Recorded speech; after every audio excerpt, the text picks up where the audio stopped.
కృతజ్ఞతాస్తుతులు చెల్లించుడి.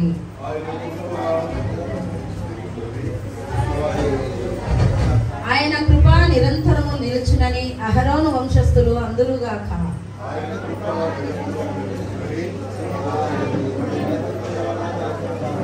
ఇరుకునందు నేను యెహోవాకు మొరపెట్టి తిని విశాల స్థలమందు యెహోవా నాకు ఉత్తరమిచ్చెను.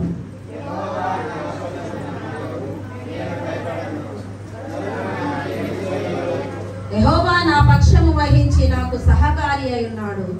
నా శత్రువుల విషయమైన నా కోరిక నెరవేరుట చూచెదను. రాజులను నమ్ముకొనుట కంటే యెహోవాను ఆశ్రయించుట మేలు. 10వ వచనం అందరం కలిసి చదువుకుందాం. అన్యజనులందరూ నన్ను చుట్టుకొని ఉన్నారు, యెహోవా నామమును బట్టి నేను వారిని నిర్మూలము చేసేదను. దేవుడు తన వాక్యమును దీవించును గాక. దయచేసి అందరూ కూర్చోండి.